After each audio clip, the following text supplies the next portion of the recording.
Her fingers moved slowly over the scanner, one hand wrapped in a rough bandage, the other trembling from the weight of each item. A purple bruise spread across her cheekbone, impossible to hide beneath pale skin. Customers glanced, frowned, and looked away, eager to avoid the discomfort her presence forced upon them. The fluorescent lights hummed above, cold and unforgiving, as a tear slid down her face and disappeared onto the plastic keys. She wiped it quickly, as if even sorrow was a crime here. At that moment, the doors parted with a dull chime. A man stepped inside wearing cheap khakis, a loose shirt, and glasses too big for his face. He carried himself like someone trying not to be noticed, blending into the monotony. No one saw the truth. This was Harlan West, the man who owned the store, about to witness what none of his reports had ever told him. He signed the name Dan on the new hire forms, the letters stiff and unfamiliar. The paper smelled faintly of ink and dust, like something forgotten.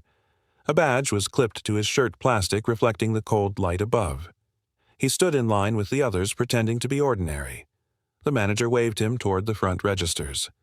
"Shadow her for the day," he muttered. She was already there, skin pale under the harsh bulbs, a thin smile stitched onto a tired face. Her eyes carried the weight of unspoken nights. She showed him where to place the bills, how to scan produce, how to move quickly when the line grew long. Her voice rasped soft but strained, like someone who had spoken too many apologies in too short a time. Dan Harlan watched the way her shoulders sagged each time the drawer slammed shut. He saw the small flinch when a coin slipped and clattered across the counter. Every detail carved itself into his mind. She moved with practiced caution, every gesture designed not to draw notice.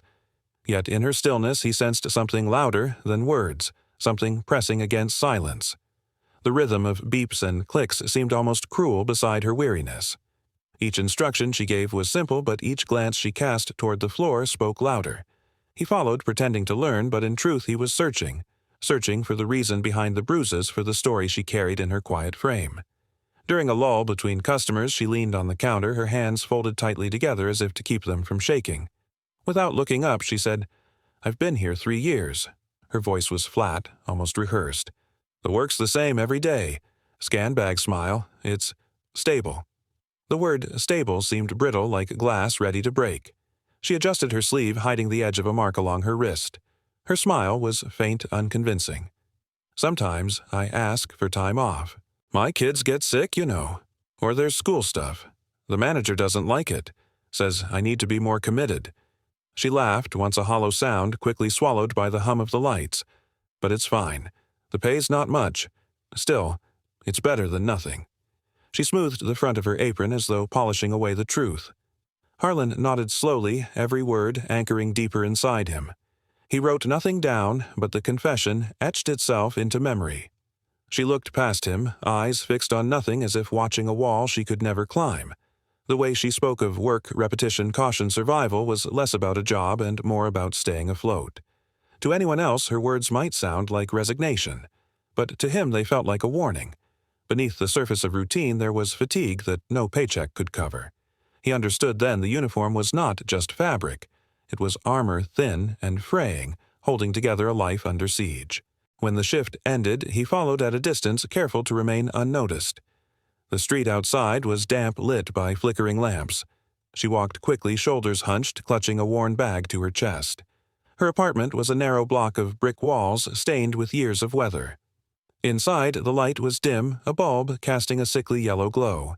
2 children burst from a small bedroom, laughter spilling into the cramped space. They wrapped their arms around her waist, clinging tightly as though afraid she might vanish. She knelt, kissing their hair, smiling with a gentleness he hadn't seen all day. Yet even in her joy there was fatigue clinging to her skin. She moved to the stove, pulling out a packet of instant noodles. The water boiled in a dented pot steam, curling into the ceiling.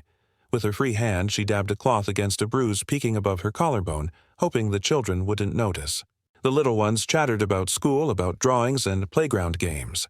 Their innocence lit the room for a moment, but behind her, forced cheer shadows lingered. She stirred the noodles, wiped her eyes, and turned her face away. From where he stood, Harlan felt the weight of silence pressing in. The apartment smelled of damp plaster and cheap detergent. Every corner whispered struggle. He didn't speak. He couldn't. The scene carved itself into him, a woman carrying the world, 2 children too young to know the storms waiting outside their door. She sat with her children at the worn table bowls of noodles steaming faintly before them. The little ones laughed between mouthfuls, voices bright unbroken by the heaviness clinging to the room. Their drawings littered the surface, scribbled suns, crooked houses, stick figures holding hands. She stroked one picture gently, her lips curling into a soft smile. "I just want them to have a good education," she whispered, half to herself, half to the air. Her words hung fragile, almost brittle in the dim glow of the lamp. The children didn't notice. They chattered about friends' games, tomorrow's plans, oblivious to the undertow pulling at their mother's heart. She lifted a sleeve to reach across the table. For a moment, the fabric slipped back. A dark bruise stretched across her upper arm, stark against pale skin. She tugged the sleeve down quickly, forcing another smile as if nothing had happened. Harlan's gaze caught that flicker of truth. He said nothing, but inside unease coiled tighter. The gap between her laughter and her hidden wounds told him more than words ever could. He sat in silence, the children's carefree joy echoing like a cruel reminder of innocence unaware. The bruise was not just a mark. It was a doorway into a truth he hadn't yet entered, one that would not stay hidden for long. The next morning, the store buzzed with impatient footsteps and clattering carts. At the register, she moved slower than usual, her swollen hand fumbling with coins. The manager's voice cut through the air, sharp and loud enough for customers to hear. "Pick it up, you're wasting time." Heads turned, faces frowned. A few customers exchanged looks, annoyance written plainly. She bowed her head, voice barely audible. "Sorry." The words seemed rehearsed, emptied of meaning from being used too often. Her cheeks flushed as though apology itself was a stain she could never scrub away. Harlan stood nearby, his fist tightening inside his pocket. Every instinct pushed him forward, but he held back. He had come here to observe, not intervene, not yet. The restraint felt heavier than any weight he had carried in business.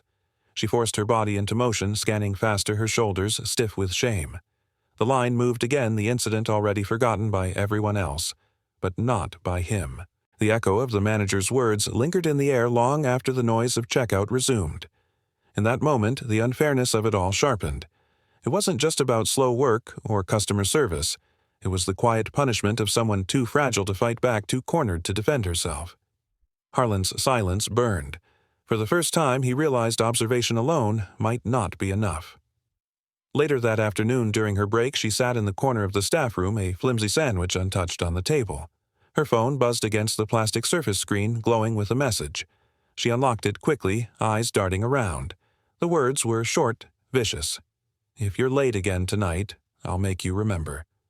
Her fingers trembled as she read, lips pressed tight. The color drained from her face. With a sharp breath, she locked the phone and shoved it deep into her apron pocket as though burying poison. From across the room, Harlan had caught the flash of words.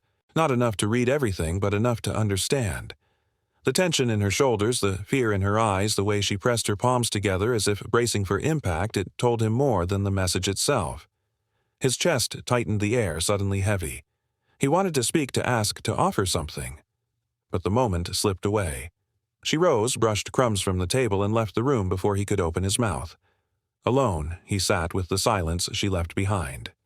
The glow of the phone still burned in his mind, a threat hanging in the air, unseen by everyone but him. It was no longer speculation. The shadows around her had a name, a presence, a reach that followed her even here.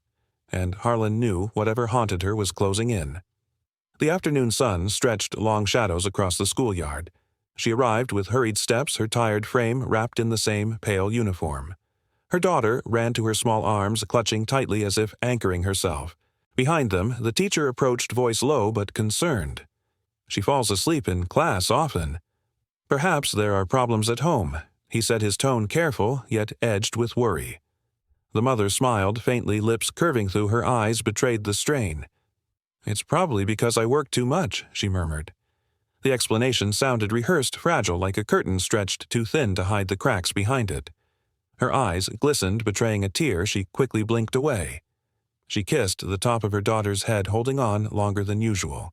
The little girl pressed her face against her mother's chest, sensing something unspoken, but too young to name it.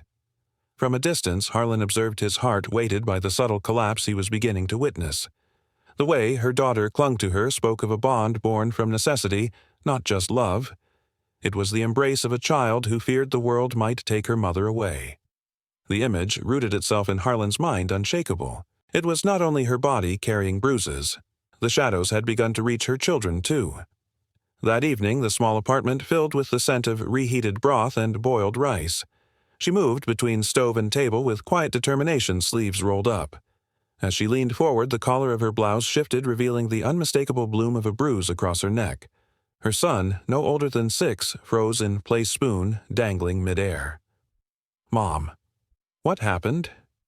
His voice was light innocent, but his eyes carried a weight far beyond his years. She straightened quickly, tugging her blouse higher. "Just the cupboard." "I wasn't careful," she said, forcing a brightness that faltered almost immediately. Her son nodded, pretending to accept, though his gaze lingered too long. The children resumed their meal, trying to pretend the lie was truth. Their laughter sounded thinner, stretched like fragile glass ready to break. Harlan sat silently watching her mask fracture beneath the simple question of a child. He clenched his fist under the table, the urge to intervene fighting against the cover he had built. He had read financial reports, handled crises worth millions, but nothing had prepared him for this, watching a mother feed her children lies because the truth was too dangerous to speak. The bruise remained visible in his memory, even as she hid it away. The apartment grew quiet once the children had drifted to sleep. She remained at the table, still in uniform, staring at a framed photograph resting against the wall. 2 smiling faces from another time, her own, and the man who had once promised forever. The glass gleamed faintly under the dim light, blurred by the tears falling silently down her cheeks. Her hand trembled as she reached for the picture, then pulled back, afraid to touch what no longer belonged to her. The shrill buzz of her phone shattered the silence. She gasped as though struck, and the device slipped from her hands. It hit the floor screen, glowing with an incoming call. She did not move to pick it up. Instead, she wrapped her arms around herself, rocking slightly, every muscle braced for whatever words might wait on the other end. From the shadows of the hallway, Harlan had paused, catching the scene through the thin crack of the doorway. He said nothing, but the image seared itself into him. The strongest evidence yet was not bruises or apologies, it was fear, raw and unmasked. The phone's screen went dark. The room sank back into stillness, but the silence now felt heavier than before. The shadows in her life had a face, and they were closing in. The morning air was sharp when she finally arrived, nearly an hour late. Her face was drained of color, lips pale, and her steps uneven, as if each movement cost more than she could afford. The line of customers shifted impatiently, the store already buzzing with noise. The manager spotted her immediately, voice slicing through the space. "Late again, and you're out of a job." The words landed like stones, heavy and public. She lowered her head, said nothing, shoulders folding inward under the weight of humiliation. No explanation, no defense, only silence. Her body seemed to shrink, as though she had learned that even speaking was dangerous. Around her, other employees glanced, shook their heads, and turned away. To them, this was routine, nothing worth notice. Another reprimand, another target. Life went on. But to Harlan, standing just feet away, it was unbearable. He watched her tremble faintly under the fluorescent light, exhaustion etched into her movements. The casual cruelty of it all pressed against his chest until he could hardly breathe. This was not discipline. It was dismissal of her humanity piece by piece, until she existed only as a name on a schedule, disposable, unseen. And she accepted it because she had no choice. The unfairness clung to him like smoke, impossible to ignore. Mid-shift, the aisles filled with the sound of restless shoppers. She moved quickly, her hand-stiff body lagging behind her, intent. A carton of milk slipped from her grasp, tumbling to the floor. The carton split open, white liquid spreading across the tiles. Before she could bend, the manager's bark erupted, "Clean it up. Now. Don't waste time." His tone carried no room for dignity, only command. She crouched awkwardly, knees trembling, hands shaking as she reached for the dripping carton. Pain flickered across her face, but she pressed her lips together and forced herself to continue. The milk seeped into her sleeves as she scrubbed with thin paper towels that tore in her grip. Harlan stood a few feet away, fire coiling in his chest. Every second felt like an insult carved deeper into her. Customers passed by, stepping carefully around her without offering a word.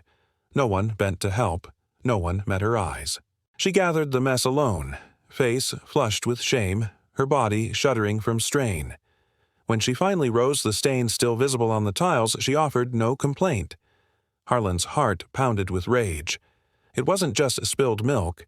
It was spilled dignity, absorbed into the floor and forgotten by everyone except him. Lunch came and went without pause. She didn't join the others in the break room laughter or queue for microwaved meals. Instead, she sat alone at a corner table, posture-slouched hands folded tightly together. A bottle of water rested beside her half-empty condensation pooling on the cheap surface. Her stomach growled, but she ignored it. The sandwich in Harlan's hands weighed heavier by the second. He crossed the room and held it out quietly, no words attached. She looked at it then, at him. Her lips twitched into a tired smile. "I'm used to it," she said, pushing it gently back toward him. The hollowness in her eyes spoke louder than her words. Skin-pale cheeks sunken slightly, the exhaustion of countless nights pressed onto her face. She raised the bottle and took a small sip as though water alone could silence hunger. Harlan withdrew the sandwich slowly, slipping it back into its wrapper. The rejection wasn't unkind, but it was final. He sat across from her in silence, watching her shoulders slump further, as if even rest offered no relief. To anyone else, it looked like a woman skipping lunch. To him, it was evidence of a life stripped bare where even food had become optional sacrifice demanded by circumstance. The emptiness of her tray mirrored the emptiness carved inside him. The evening rush thinned, leaving aisles, quieter shadows stretching across the linoleum floor. Then he appeared. Reedon. His shoulders, squared jaw set the kind of presence that turned air heavy before a word was spoken. His eyes swept the store, settling on her behind the register. Her body stiffened at once. She forced a smile for the customer in front of her, but her hands betrayed her shaking as she counted change. Reedon's steps echoed as he closed the distance. When he reached the counter, he didn't bother with words. His hand shot forward, clamping around her wrist. The grip was tight, claiming careless of the eyes around them. She flinched, breath-catching, trying to shift her arm behind the counter to hide the contact. A flush rose to her cheeks, not from shame, but from panic pressing against the surface. Harlan, a few feet away, bent over a shelf of canned goods. His hands moved deliberately rearranging labels, but his eyes locked on the scene. He caught every tremor, every desperate glance she tried to disguise. His jaw tensed, nails biting into his palm. The silence between them carried more weight than any outburst. In that single grip, the truth was no longer hidden. The violence had stepped into the open. Reedon leaned close, breath sharp with smoke, his voice a rasp meant only for her. "Don't think you can run." The words slithered into her ear, cold and certain. Her body sagged slightly as if each syllable drained what little strength she had left. She nodded, not from agreement, but survival. Her face blanched, lips, colorless eyes, fixed downward. He released her wrist at last, leaving a red imprint already rising against her skin. He straightened, flicked his gaze over the store, then walked away with slow steps, daring anyone to stop him. The smell of stale cigarettes lingered, trailing after him like a scar that refused to fade. Customers barely noticed some shuffling forward impatiently. Life carried on as if nothing had happened. Only Harlan stood rooted in place, his grip tightening on the metal shelf beside him. The steel trembled under his hand. His eyes followed Reedon until the man disappeared through the doors. Inside, his pulse hammered. The threat was not abstract anymore. It was present, deliberate, and brutal. He realized in that moment the danger extended far beyond bruises. This was a prison built from fear, and she was locked inside. Harlan's hand shook as he withdrew, his mind already turning toward a truth he could no longer ignore. When the floor cleared, Harlan moved closer, speaking softly, words carefully chosen. "Are you all right?" he asked. His tone was steady, but inside he braced for the answer he already knew. She forced a smile, thin and fragile. "I'm used to it," she whispered, dismissing the question with the ease of someone who had practiced denial until it felt natural. Her eyes glimmered briefly, betraying what her mouth refused to admit. A tear broke free, falling onto the slip of paper in front of her, an ordinary receipt marked forever by grief. She brushed it away quickly, returning to her task as though nothing had happened. Harlan's throat closed around words he wanted to speak. Every instinct screamed to push further, to demand truth, but he couldn't. He remained silent, his chest tight, watching her fight to hold together a mask that was crumbling at the edges. The space between them filled with a silence heavier than any confrontation. Around them, the store moved on, beeps of scanners, murmurs of customers, but between the two of them, everything slowed to a painful stillness. It was no longer about what he suspected. It was what she lived, what she carried each day behind bruises and broken smiles. And though she denied it, the truth stood clear in front of him, undeniable, unrelenting. The register beeped slowly as she fumbled with change. A man in a tailored suit shifted impatiently, sighing loud enough for the line to hear. She hesitated for only a second too long. His voice snapped like a whip. Useless. The word cut through the air, sharp and merciless. He threw the bills onto the countercoin, scattering across the surface. Without waiting for a response, he snatched his bag and strode away, the echo of his disdain clinging in his wake. The store fell into a silence heavy with judgment. Eyes flicked toward her, then quickly away as though sympathy itself might be dangerous. Not one person spoke for her. Not one hand moved to help collect the coins rolling to the floor. Her face flushed, lips pressed thin, and she bent quietly to gather what remained of her dignity. The clatter of coins into the drawer sounded louder than the insult had. From a few steps away, Harlan's grip tightened around the handle of the shopping basket he carried. His knuckles' whitened face flushed with a heat he couldn't contain. He wanted to shout to tear through the false civility of the moment, but he stood, frozen rage burning through his silence. What struck him hardest wasn't the insult itself. It was the collective indifference, the quiet acceptance that humiliation could pass unchecked, that cruelty had no witnesses. It was a mirror of the world she lived in daily, and it was unbearable.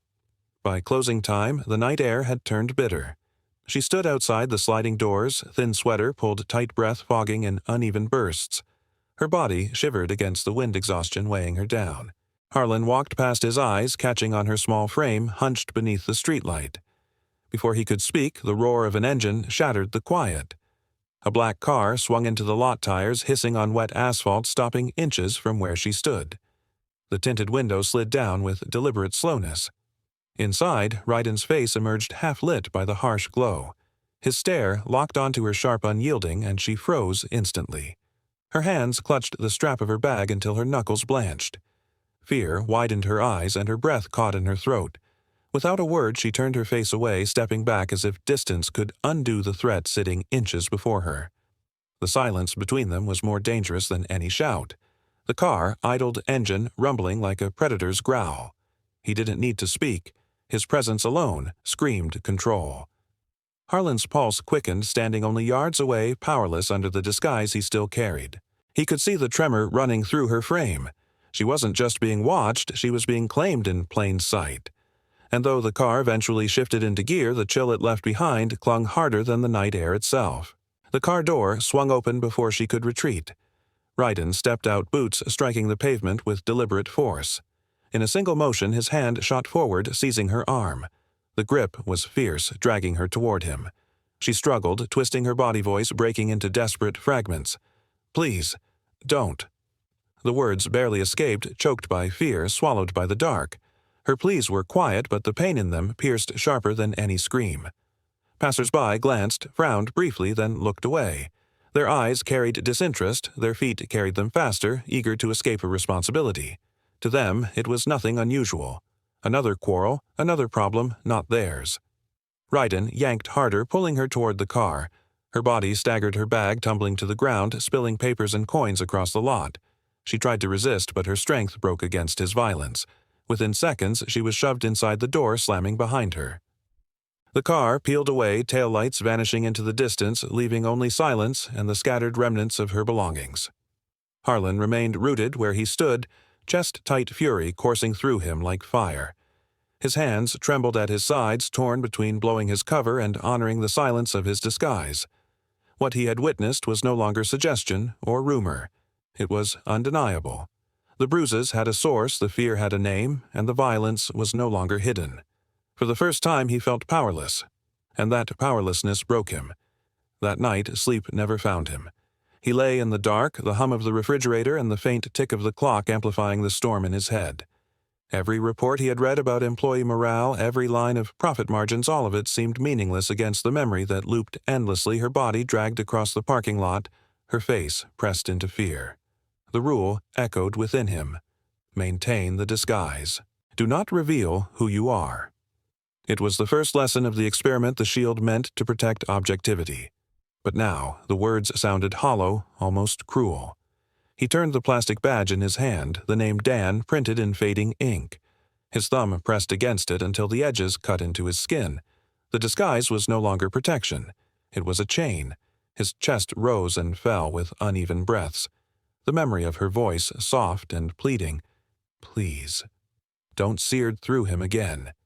He whispered into the empty room, voice raw, "How much longer can I stay silent?" The question hung heavy, unanswered. Silence offered safety, but silence was also complicity, and for the first time, Harlan felt the cost of both. Morning came, gray clouds pressing low. Harlan arrived earlier than usual, footsteps carrying a weight of dread. In the far corner of the lot, he saw her car, rusted edges, windows fogged from the night chill. Through the glass, her figure hunched forward, face buried in her hands. Her shoulders shook with sobs she couldn't restrain.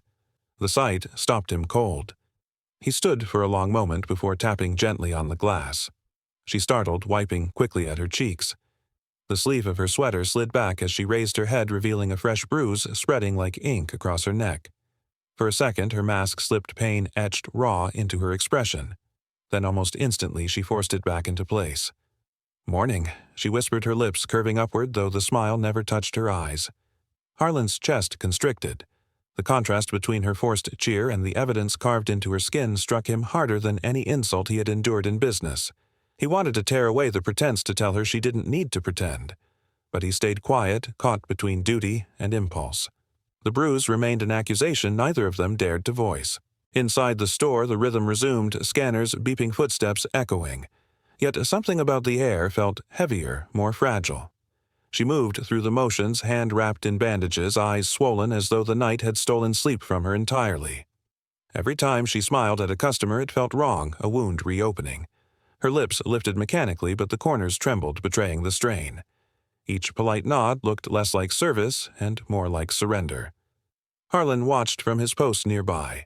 He saw the faint tremor in her shoulders each time she lifted a bag. He noticed how her body tilted slightly as though pain lurked in every joint. None of it was visible to the crowd around her, shoppers tossing items into carts, chatting into phones, oblivious. To them, she was just another cashier, another uniform in a long line of faceless workers. To him, she was a battlefield, silently absorbing blow after blow. The disconnect gnawed at him. Her suffering was open, undeniable, yet invisible by choice of those who did not want to see. The silence of the store seemed to conspire against her, amplifying each small crack in her composure until the weight of it pressed down on him, too. It was not resilience anymore. It was endurance stretched to breaking. The noon hour brought noise and restless lines, but all of it thinned when he appeared again. Reedon. He entered without pretense, hands, empty posture, heavy with ownership. He didn't shop, didn't browse. He simply stood at a distance, eyes fixed on her like a shadow that refused to loosen its grip. Her body betrayed her before she spoke. A jar slipped from her hand, clattering against the counter. She scrambled to steady it, cheeks flushing with panic. The customer in front of her raised brows, murmuring something to a friend, both of them stealing glances that carried curiosity rather than concern. Her breathing quickened, shoulders rising and falling with every attempt to steady herself. The scanner beeped irregularly as her hand trembled.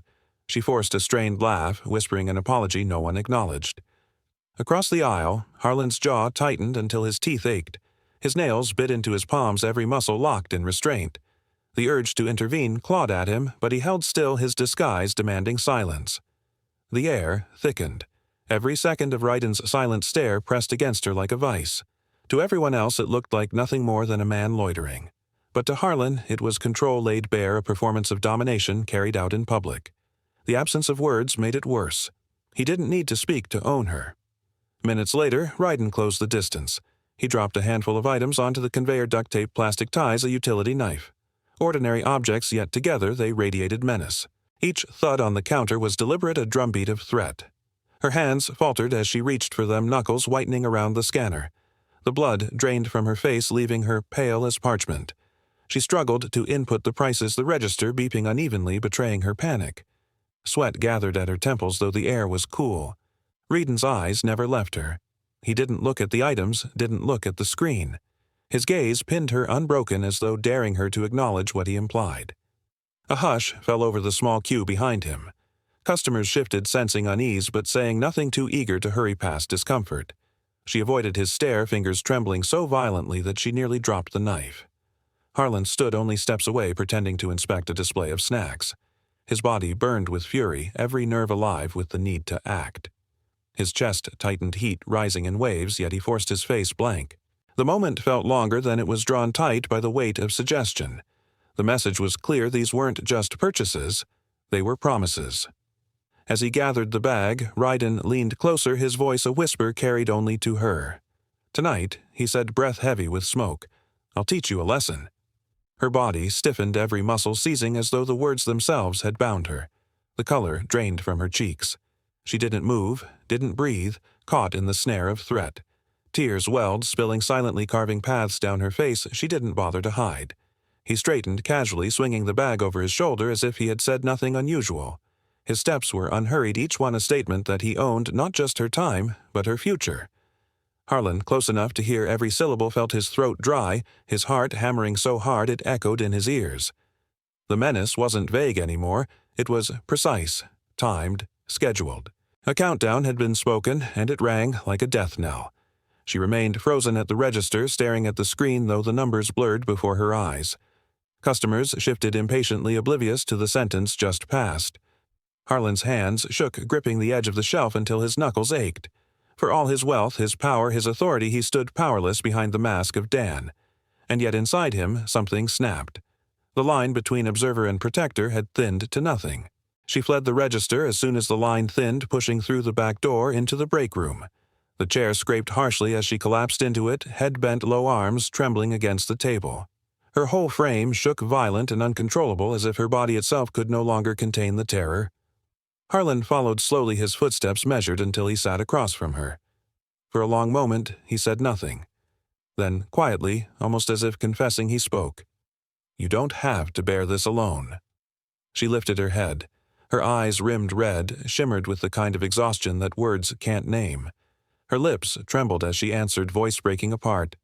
"You don't understand. He'll kill me." The weight of the statement settled between them. It wasn't exaggeration. It wasn't fear of hurt feelings or harsh words.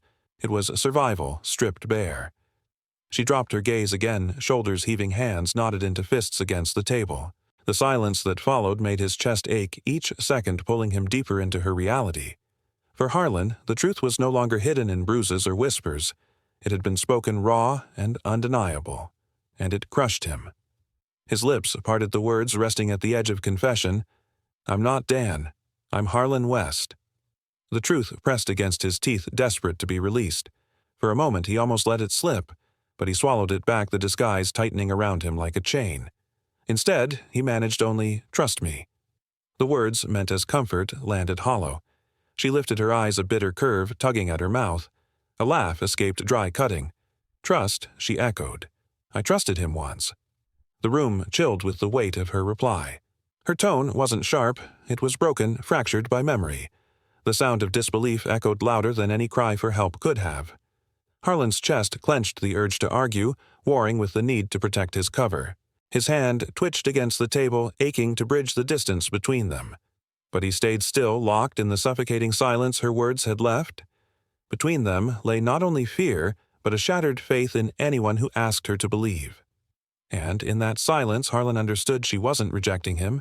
She was rejecting hope itself. When her shift ended, she didn't move toward the lot. Instead, she lingered near the bus stop, pacing, hesitating, arms wrapped tightly around her chest. The night pressed, close headlights streaking past like threats.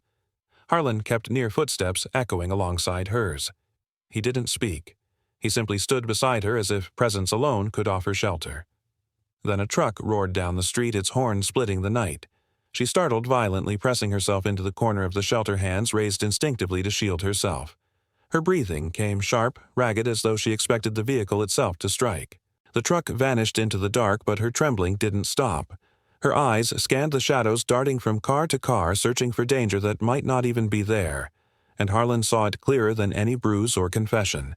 She didn't just live with fear when Ryden was near. She carried it with her every hour, every breath.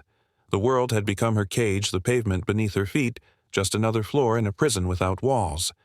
He clenched his fists, helpless again, realizing her terror wasn't situational. It was constant, stitched into her bones.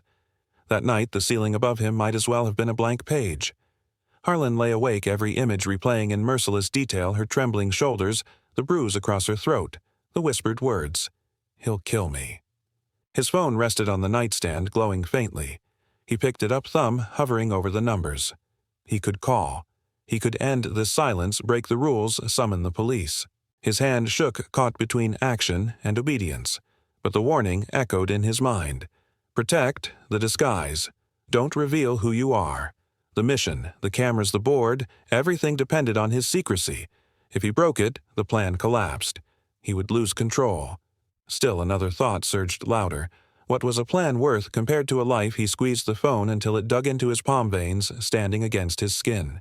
His chest heaved, suffocated by indecision. Is keeping a secret more important than her survival? He whispered into the dark. No one answered. The silence around him became unbearable, pressing in until it felt like the room itself condemned him. And so he lay there, trapped in the cruelest dilemma: to protect the cover or to save her. The next morning he arrived, early tension already burning in his chest. The store's lot was nearly empty, but her car wasn't there. A cold ripple ran down his spine. He waited minutes, dragging into dread. His heart pounded, each thump a drum of fear. Every shadow seemed heavier, every sound sharper. A sense of foreboding gnawed at him. She should have been here by now. Then his phone vibrated in his pocket. He pulled it out quickly, screen flashing with a message from an unknown number. The words were few but suffocating. Don't interfere, or you'll lose everything. The letters blurred for a moment as his vision tightened, his breath caught in his throat. Rita knew. The threat wasn't hidden anymore. It had found him directly.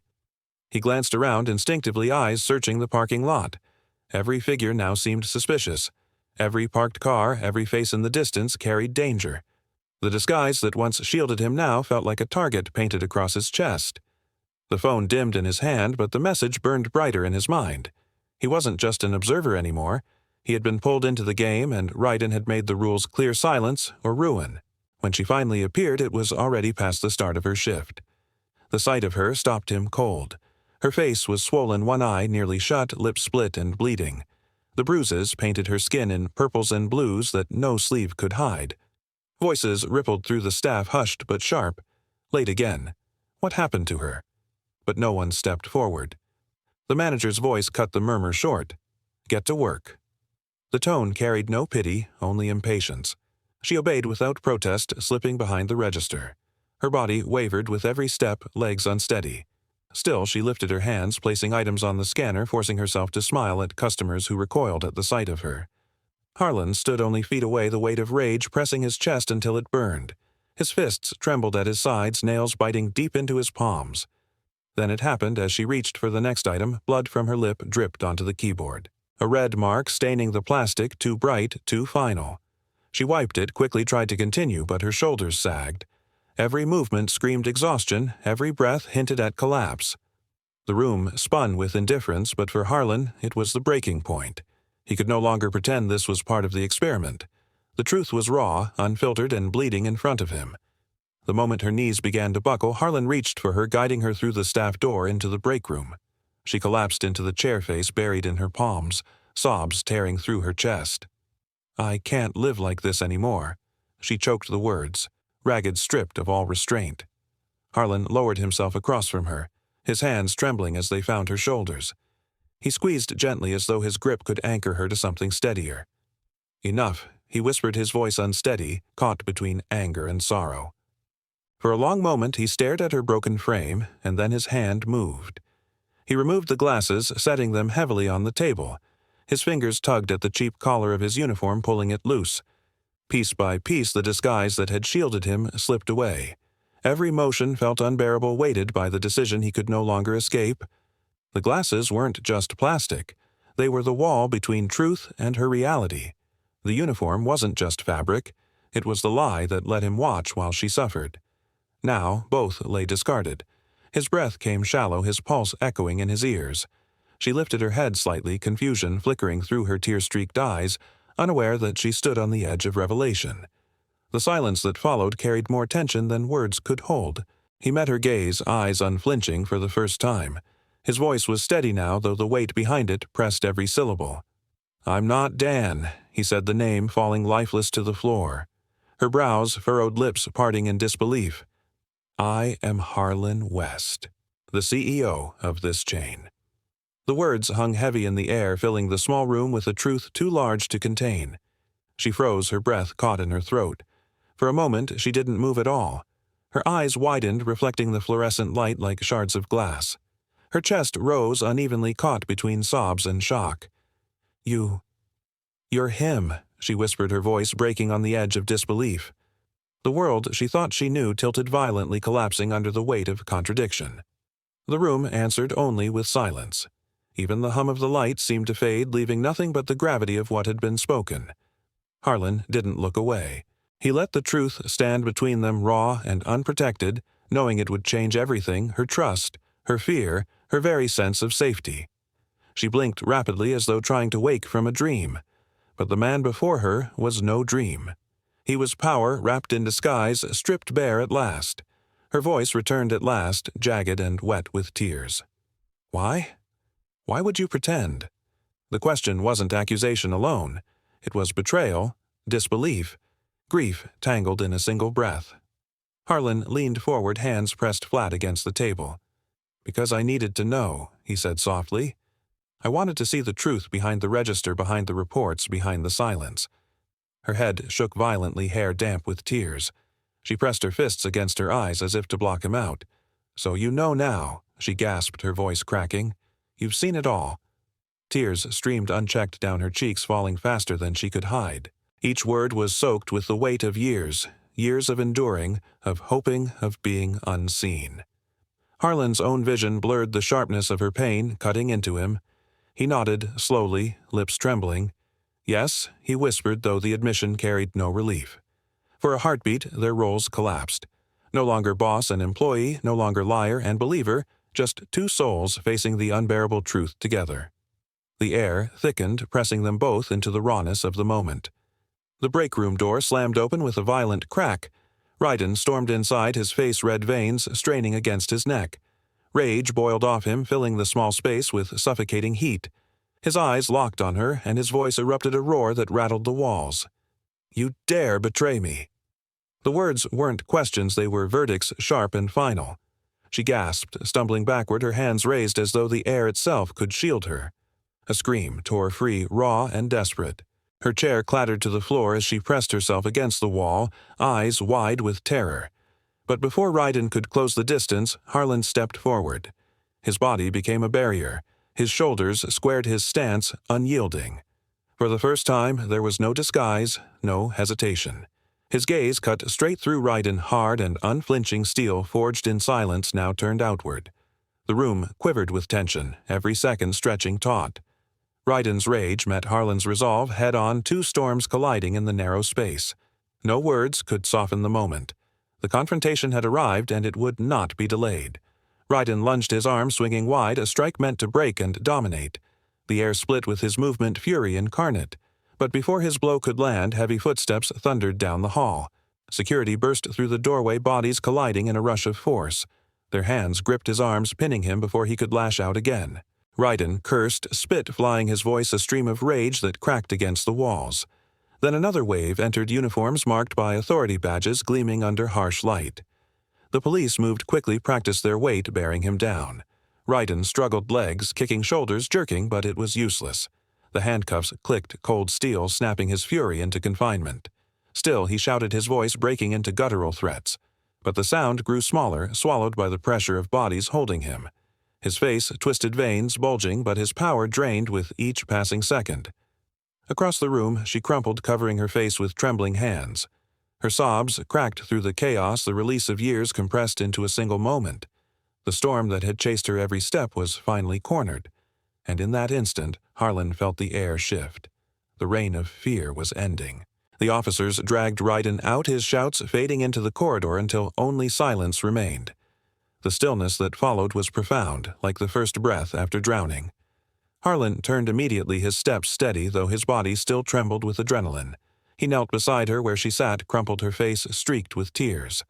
Gently, he reached out, helping her rise to her feet. "You won't have to be afraid anymore," he said. His voice carried no performance, no mask, only the raw conviction of a man who had chosen at last to stand. Her eyes lifted to meet his. For the first time, there was something new inside them. Not just fear, not just exhaustion, but a flicker of light that had been buried too long. Hope, fragile but alive. The air in the room felt different, thinner, freed from the weight that had crushed it moments before. The scent of sweat and fear still lingered, but it was pierced now by something gentler, something cleaner. Outside, dawn crept over the horizon. Through the narrow window, beams of pale gold filtered in, chasing away the shadows. For her and for Harlan, it wasn't just another morning. It was the first glimpse of freedom, a promise that life could begin again. 6 months later, the ribbon stretched across the doorway of a new building fluttered in the wind. A polished sign gleamed above Women's Support Center, sponsored by Harlan West. Cameras flashed, reporters leaned forward, and the crowd broke into applause. At the entrance stood the new manager, no longer the weary cashier of yesterday, but a woman reborn. Her posture, straight, her eyes clear, her presence carried strength carved from survival. She smiled as she greeted guests, guiding them into halls filled with hope. Harlan stood at the back, away from the spotlight. He wore no badge of recognition, only a quiet smile. Watching her, he felt no need for acknowledgement. The transformation itself was his reward. A life rebuilt, a future reclaimed, a second chance that now stood in brick and stone. When it came time to speak, she stepped to the podium, papers trembling in her hands. Her voice, though unsteady at first, soon grew firm. "I used to believe I was invisible," she said the words, carrying into the stillness. "But today, I stand here to tell you, no one deserves to live in the shadow of violence." Tears welled as she paused, but they were no longer the tears of fear. They were tears of release, of freedom long denied. She lifted her gaze, scanning the audience, letting her truth reach every ear. Applause erupted, waves of emotion crashing against the walls. Strangers wiped their eyes, moved by the rawness of her journey. In that moment, her pain transformed into power, her silence into a voice that could not be ignored. The message spread beyond her alone. It belonged to everyone who listened. Her speech ended, but the silence that followed was not emptiness, it was reverence. Faces in the crowd glistened with tears, strangers united by the truth she had spoken. In the back, Harlan lowered his head, letting the moment belong to her, to all who had suffered unseen. If you believe every person deserves a second chance, if you believe no life should be defined by fear, carry this story forward. Because what began as pain had become testimony. And what remains stronger than any scar is a single word that endures: hope.